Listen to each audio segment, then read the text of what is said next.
உங்க வாழ்க்கையில ஒரு விசேஷம் நடக்கணும்னா அது தேவனுடைய பரலோக மகத்துவத்தில் எழுதப்பட்ட ஒரு விஷயம். உங்க லைஃப்ல ஒரு விசேஷம் நடக்கணும், உங்க குடும்பத்துல, உங்க பிள்ளைங்க வாழ்க்கையில, உங்க வீட்டு விஷயத்துல, உங்க காரியத்துல ஒரு விசேஷம் நடக்கணும்னா நான் சொல்றேன், அந்த விசேஷம் ரொம்ப முக்கியமான விசேஷம். பக்கத்துல பார்த்து சொல்லுங்க, ஒரு விசேஷத்தை எதிர்பார்த்துக்கிட்டு இருக்கீங்களே, அது உங்கள் சம்பந்தப்பட்ட விசேஷம் மட்டுமல்ல, பரலோகமே அந்த விசேஷத்தின் மூலமாய் மகிமைப்படுத்தப்பட போகிறது. உங்க வீட்டுல ஒரு சுகவாழ்வு துளிர்க்கணும், உங்களுக்கு ஒரு நன்மை நடக்கணும்னு சொன்னா அது நீங்கள் உங்களோட முடியறதில்ல. அதுதான் பாருங்க, மற்றவர்களுக்கும் உங்களுக்கும் நடக்கக்கூடிய அற்புதத்துக்கும் ஆசீர்வாதத்துக்கும் பெரிய வித்தியாசம் இருக்குங்க. மற்ற மனுஷன் ஈஸியா சொல்லிட்டு போயிடுவான், நான் சம்பாதிச்சேங்க, நான் உழைச்சேங்க, நான் கட்டினங்க, யாருக்கு நான் கொடுக்கணுங்க, அப்படியே சேர்த்து வச்சுட்டு கடைசியில் எல்லாத்தையும் யாராச்சும் ஒருத்தர் சம்பந்தமே இல்லாத ஒரு மனுஷன் கொடுத்துட்டு போயிடுவான். ஆனா உங்களுக்கு கர்த்தர் செய்யறது அப்படி இல்லை, கர்த்தர் கொடுத்தாருங்க. சொல்ற பிள்ளைங்க பாருங்க, நீங்க எல்லாத்தையும் எதை மகிமைப்படுத்துறீங்க? கர்த்தரை மகிமைப்படுத்துறீங்க. நான் தான் படிச்சேன், ஆனா அந்த படிக்கிறதுக்கு ஒரு அறிவு வேணும்ல, அது கர்த்தர் கொடுத்தாரு. நான் தான் பரீட்சை எழுதினேன், அந்த எழுதுறதுக்கு ஒரு அழகா பேனாவை பிடிச்சு அழகா எழுதணும்ல, அந்த ஆற்றலை கர்த்தர் எனக்கு கொடுத்தாரு. நான் தான் சம்பாதிச்சேன், ஆனா சம்பாதிப்பதற்கு ஒரு ஸ்ட்ரென்த் வேணும்ல, அதையும் நீங்க பாருங்க, எல்லாத்திலும் கர்த்தரை மகிமைப்படுத்துவீங்க பாருங்க. அப்ப ஆண்டவர் என்ன, யார் விஷயத்துல ரொம்ப ரொம்ப ரொம்ப ரொம்ப அதிகமா கேரா இருக்காருன்னா, கரிசனையா இருக்காருன்னு சொல்லட்டுமா? கர்த்தரை மகிமைப்படுத்தாதவர்களை பார்க்கலாம் கர்த்தரை மகிமைப்படுத்துகிறவருடைய விஷயம்னா முன்னாடி ஓடி வந்து நிப்பாரு. தேவ பிள்ளைய தயவு செய்து எழுதி வச்சுக்கோ,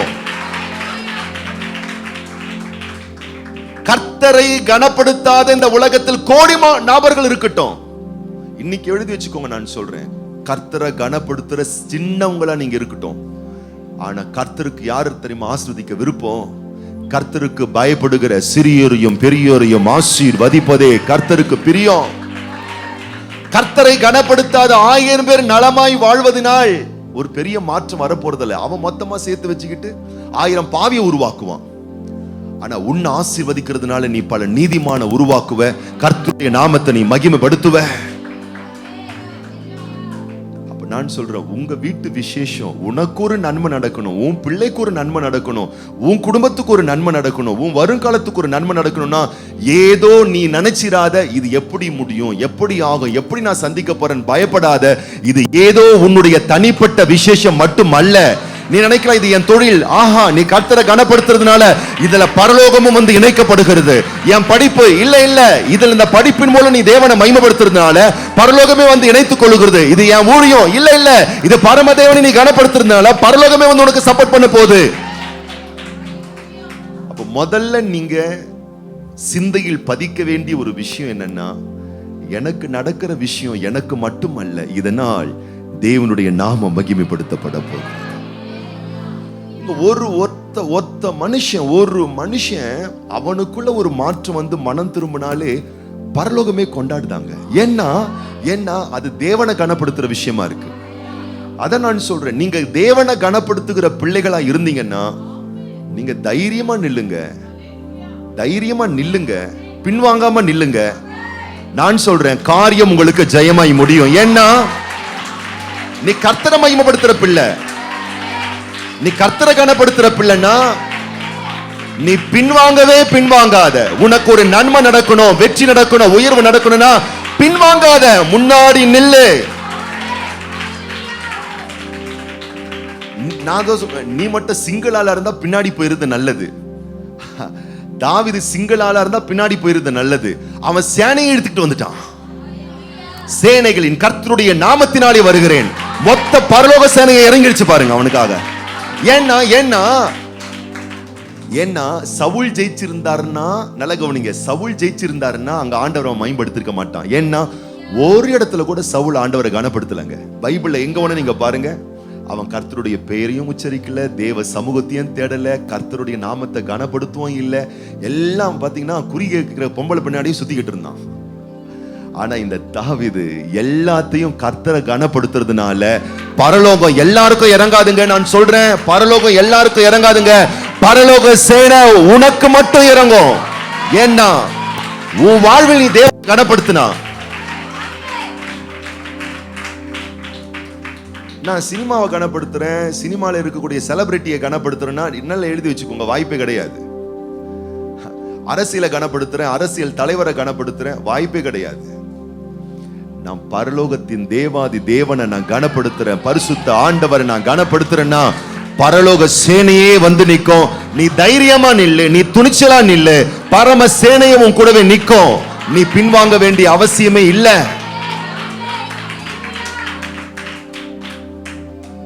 இஸ்ரவேல் மக்கள் உடன்படிக்கையின் பெட்டியை சுமந்து கொண்டு யோர்தான் நதி ஓரத்திற்கு வருகிறார்கள்.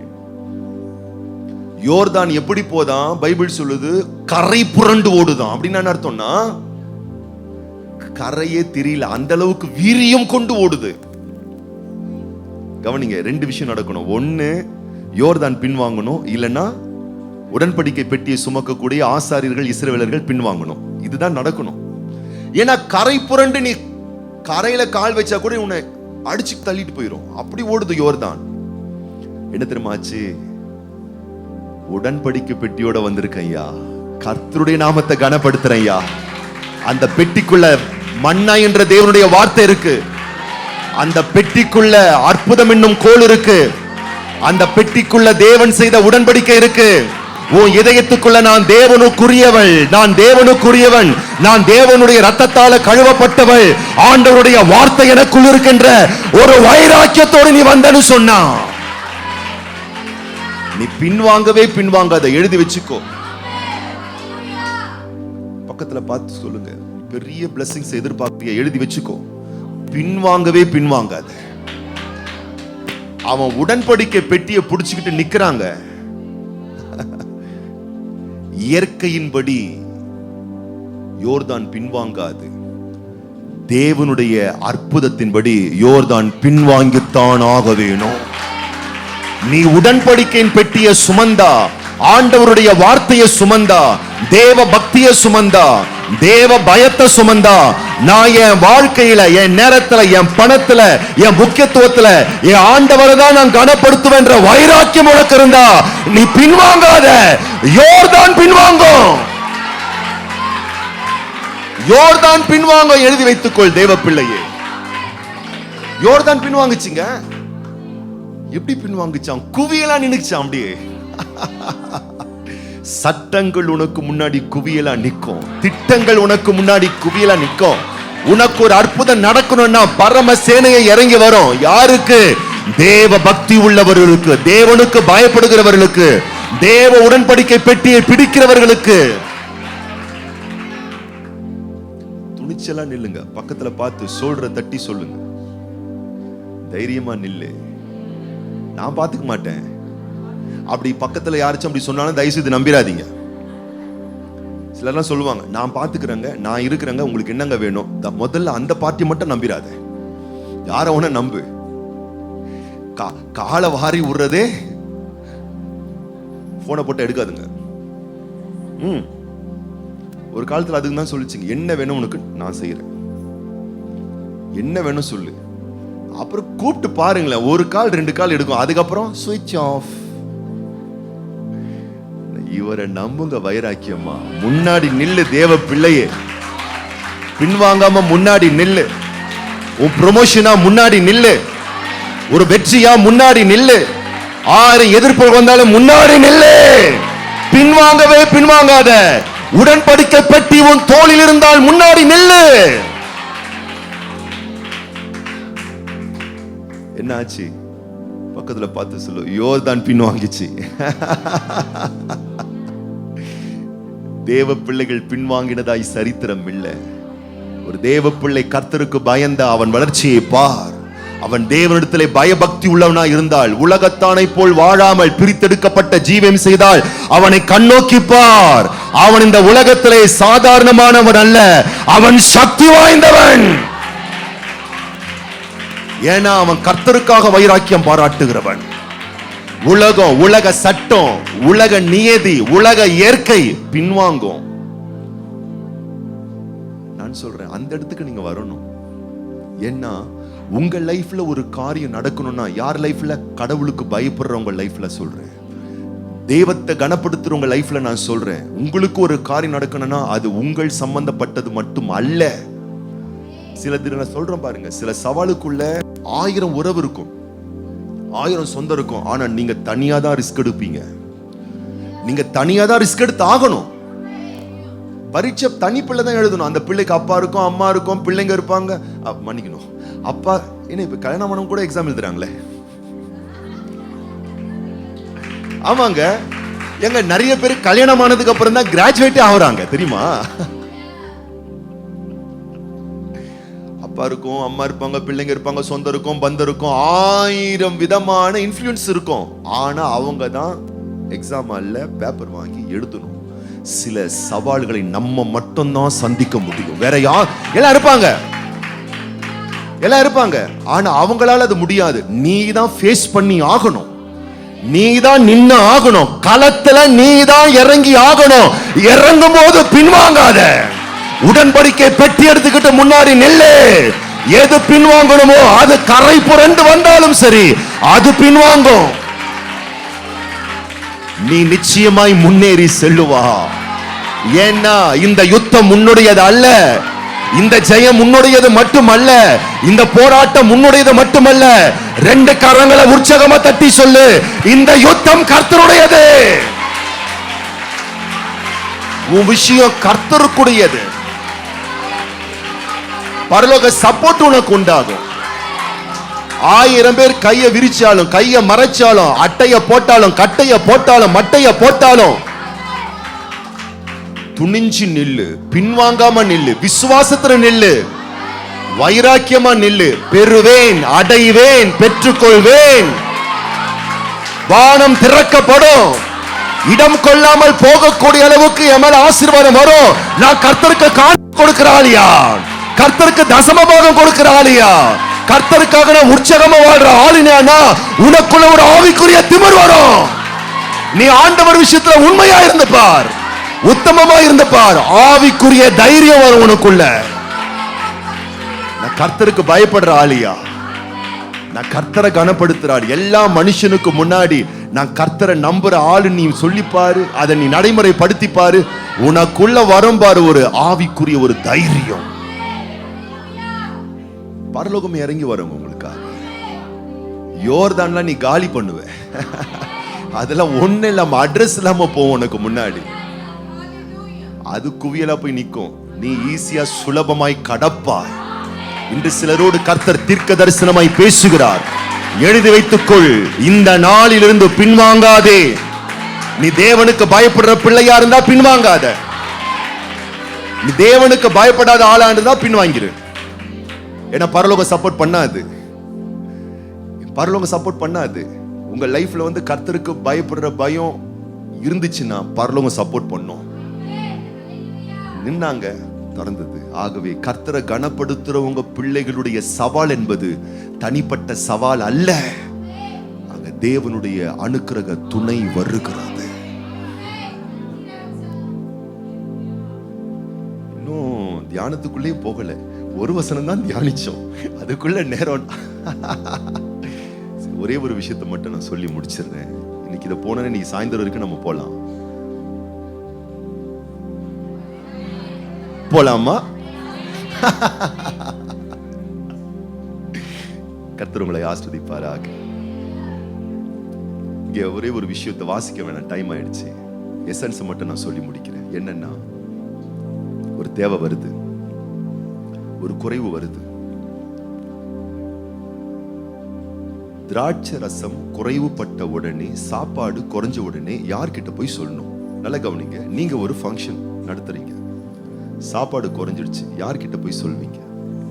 சமையல்காரங்க கிட்ட, சமைக்கிறவங்க கிட்ட, இல்ல பொறுப்பா இருக்கிறவங்க கிட்ட, முக்கியமான நபர் கிட்ட.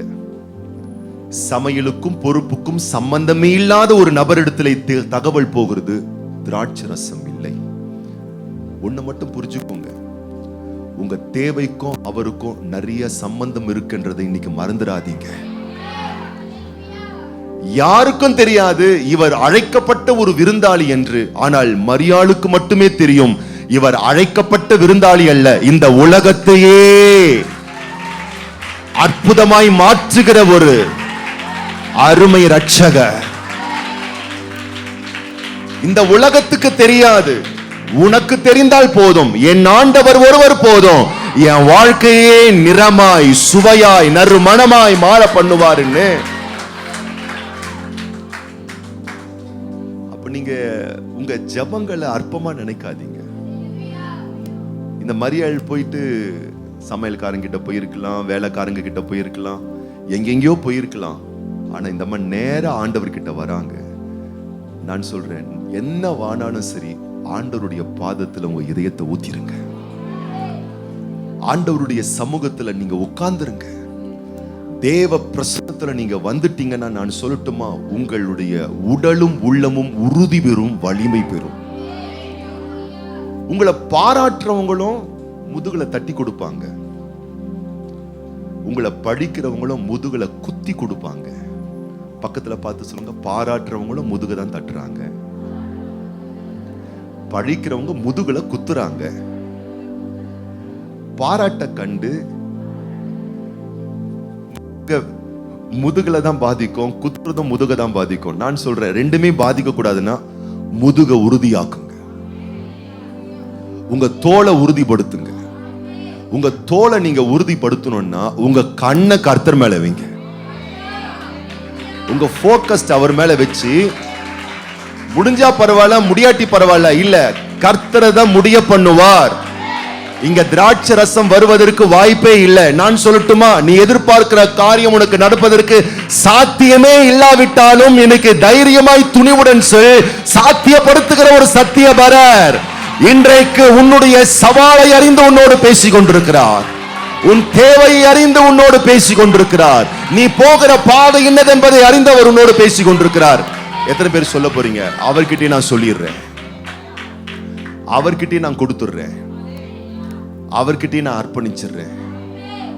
அப்படி நடக்கும்போது என்ன ஆகுமா? வசனம் சொல்லுகிறது, அவர் செய்த அற்புதத்தின் மூலம் அந்த திருமண வீட்டுக்கு ஒரு ஆசீர்வாதம் மட்டும் வரல, அவரின் மேல் இன்னும் அநேகர் விசுவாசம் வைக்கக்கூடிய அளவுக்கு தேவனுடைய நாமமும் மகிமைப்பட்டதா. அப்ப புரிஞ்சுக்கோங்க, எங்க வந்து அவர் வேலை பார்க்கிறாருன்னா அவர் பார்ப்பாரு. பக்கத்துல பார்த்து சொல்லுங்க, எல்லாருக்கும் அற்புதம் நடந்துராது சிஸ்டர், ஏமாந்துடாதீங்க. எவர் ஒருவர் கர்த்தரை மகிமைப்படுத்த, கர்த்தருடைய நாமத்தை பறைசாற்ற, கர்த்தருக்கு வைராக்கியம் காராட்டுறாங்கன்னா பரலோகமே மொத்தமா வந்து கொத்தாங்க வந்து நிற்கும்.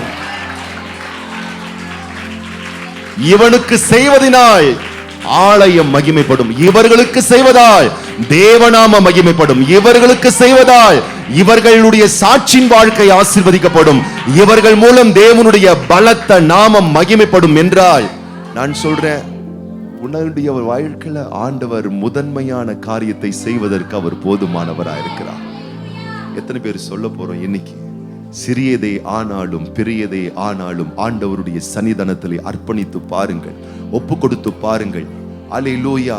தேவனுக்கு சிறிய விஷயமே ஆனாலும் பெரிய விஷயமே ஆனாலும் பலன் உள்ளவனுக்கே ஆகினும் பலனே இல்லாதவனே ஆகிலும் அவனுக்கு உதவி செய்வது அழைத்த தேவனுக்கு லேசான காரியம்.